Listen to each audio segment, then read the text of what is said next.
মোৰ ছাত্ৰ ছাত্ৰীসকল, ইয়াৰ আগত মই 3 নম্বৰ চেপ্টাৰলৈকে দিছিলোঁ। এতিয়া 4 নম্বৰৰ পৰা তোমালোকে এইখিনি আকৌ চাই ল'বা। এইখিনি মেট্ৰিকত একদম পূৰা আহিবলগীয়া কুৱেশ্যন, আৰু এতিয়া কম্পাৰ্টমেণ্টেলতো ইয়াৰ কমন পৰিবই।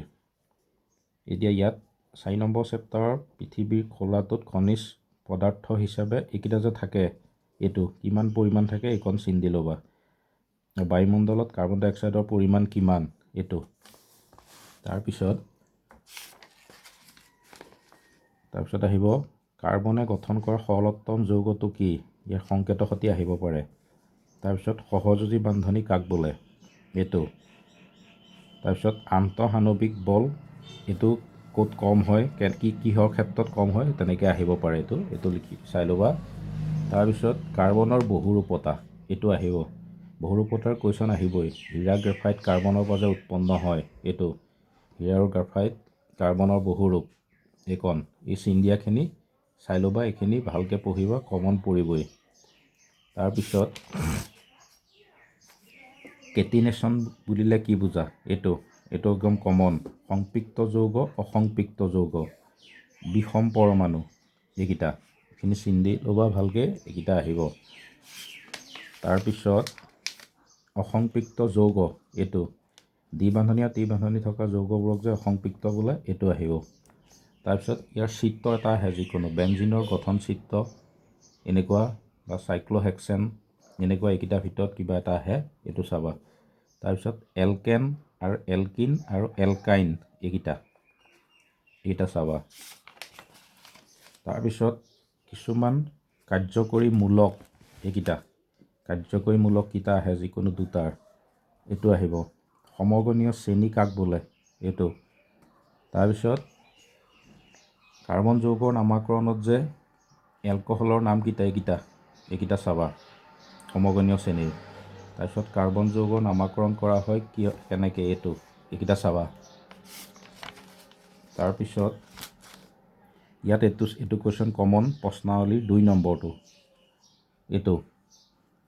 তাৰপিছত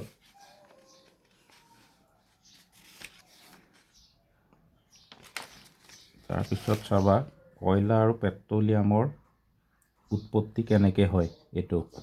তাৰপিছত ইয়াত এইটো চাবা, ক্ষাৰক পদাৰ্থ, এইটো চাবা। তাৰপিছত এইকণ জাৰক পদাৰ্থ যে, এইটো। তাৰপিছত যোগাত্মক বিক্ৰিয়া, প্ৰতিস্থাপন বিক্ৰিয়া, এইকেইটা কমন কুৱেশ্যন। আৰু ইয়াৰ প্ৰশ্নাৱলীৰ 1 আৰু 2, এইটো লাগিব। ইথানলৰ ধৰ্ম, ইথানলৰ এটা বিক্ৰিয়া, যিকোনো এটা আহিব পাৰে। তাৰপিছত এলকহলে জীৱদেহত কিদৰে ক্ৰিয়া কৰে, এলকহল, এইটো চাবা। তাৰপিছত ইথানয়িক এচিডৰ ধৰ্ম, যিকোনো এটা আহিব পাৰে। তাৰপিছত এইটো আহিব পাৰে, ইথানয়িক এচিডৰ বিক্ৰিয়াত যে এইকেইটা, স্তৰীভৱন কি বিক্ৰিয়া, এইটো। তাৰপিছত এইটো ছেপ্টিফিকেশ্যন কি, বা চাবনী ভৱন, এইটো কমন। তাৰপিছত ইয়াত প্ৰশ্নাৱলী 1 আৰু 2টো চাবা। তাৰপিছত এইটো প্ৰশ্নাৱলীৰ 1 নম্বৰটো, এইটো চাবা।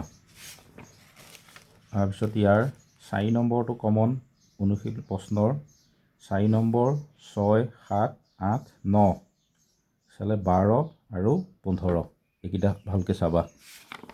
তাৰপিছত ছেকেণ্ড চেপ্টাৰ, এইটো মানে মৌলৰ পৰ্যাবৃত্ত শ্ৰেণী বিভাজন, এইটো নিউলেন্সৰ অষ্টক সূত্ৰটো কি, এইটো। আৰু ইয়াৰ 2 নম্বৰ আৰু 3 নম্বৰ প্ৰশ্নাৱলী সীমাবদ্ধতাকেইটা আহিব পাৰে, যিকোনো এটা আহিবই কিন্তু। তাৰপিছত ইয়াৰ কমন কুৱেশ্যন, এইটো সূত্ৰটো, এইটো আহিব। মেণ্ডেলিফৰ এইটো পৰ্যাবৃত্তৰ, এইটো যে পৰ্যায়ক্ৰমে সলনি হয়, এই সূত্ৰটো আহে। তাৰপিছত মেণ্ডেলিফৰ শ্ৰেণীবিভাজনৰ সীমাবদ্ধতা, এইটো আহিব। প্ৰশ্নাৱলী 3 আৰু 4, আধুনিক পৰ্যাবৃত্তৰ সূত্ৰটো, এইটো যে কৈছিলোঁ, এইটো আধুনিক পৰ্যাবৃত্তৰ সূত্ৰটো কি, 1 নম্বৰতে আহিব এইটো। তাৰপিছত চাবা, এইটো যোজ্যতা কি, যোজ্যতাৰটো প্ৰশ্ন আহিবই।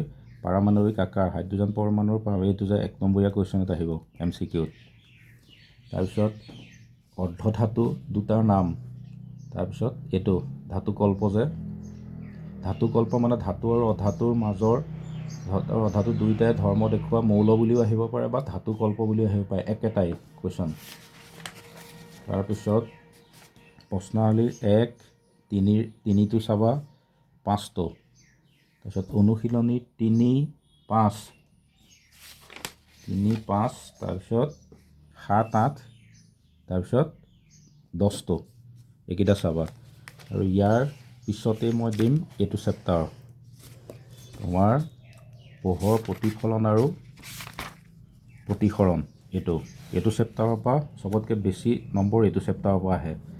এতিয়া 10 নম্বৰটো পোহৰ প্ৰতিফলন আৰু প্ৰতিসৰণৰ পোহৰৰ প্ৰতিফলনৰ সূত্ৰটো আহিব, এইকেইটা সূত্ৰ দুটা। তাৰপিছত আহিবলগীয়া কুৱেশ্যন R=2F মানে ভাঁজ এইটো সম্পৰ্কটো। তাৰপিছত আহিব এই হেৰিকেইটা চাবা, যিকোনো এটা চিত্ৰ আহিব, হয় অৱতল দাপনৰ আহে নহয় উত্তল দাপনৰ আহে। এইটো মানে প্ৰতিবিম্বৰ স্থান লক্ষ্যবস্তুৰ স্থান অসীমত থাকিলে তাৰ আকাৰ স্থান প্ৰকৃতি কেনেকৈ লিখিবলৈ আহিব, এইটো আহিব। তাৰপিছত অৱতল দাপনৰ চিত্ৰকেইটা এইকেইটা। তাৰপিছত অৱতল দাপনৰ ব্যৱহাৰ, এইটো অৱতল দাপনটো চাবা, উত্তল দাপনে গঠন কৰা প্ৰতিবিম্বৰ প্ৰকৃতি অৱস্থান এইটো।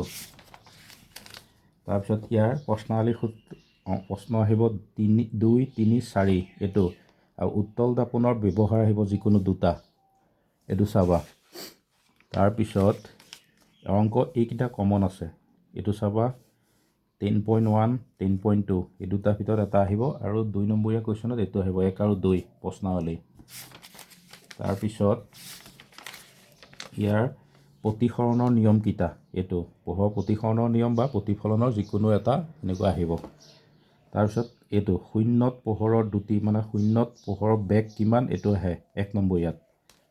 তাৰপিছত আহিব ইয়াৰ যিকোনো এটা MCQত আহিব পাৰে, হীৰাৰ প্ৰতিসৰণাংক মাধ্যম যে হয় তাত ইয়াৰ মান দূৰত্ব কিমান, এনেকুৱা।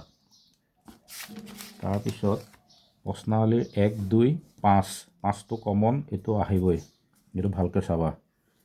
তাৰপিছত এইটো লেন্স কি এনেকৈও আহিব পাৰে, এইটো যিকণ লিখিলেই হ'ল 1 নম্বৰীয়াৰ কাৰণে। তাৰপিছত এইকেইটা উত্তল লেন্সত গঠন হোৱা প্ৰতিবিম্ব এইটো আৰু অৱতল লেন্সত প্ৰতিবিম্ব গঠন হোৱা এইটো। ইয়াৰ কমন এইটো আছে, ইয়াৰো যিকোনো এটা আহিব পাৰে, নহ'লে যদি দাপোন আহে ইয়াৰ আহিব। তো চাবা ইয়াৰ চিত্ৰ এইকেইটা চিত্ৰ চালেই হ'ল। তাৰপিছত ইয়াত চাবলগীয়া অংক আকৌ এইটো বিবৰ্ধনৰ সূত্ৰটো কি, এইটো বিবৰ্ধন মানে কি ইয়াৰ সূত্ৰটো এইটো। তাৰপিছত ইয়াৰ অংক 10.3 এইটো কমন আছে, এইটোৱে চাবা, এইটো অহা আশা নাই, এইটোহে আহিব এইবাৰ, অহাৰ চান্স আছে। তাৰপিছত লেন্সৰ ক্ষমতা বুলিলে কি বুজা, এইটো আহিব। লেন্সৰ ক্ষমতা P=1/f এইটো ফৰ্মুলাৰ কিবা এটা হেৰি আহে।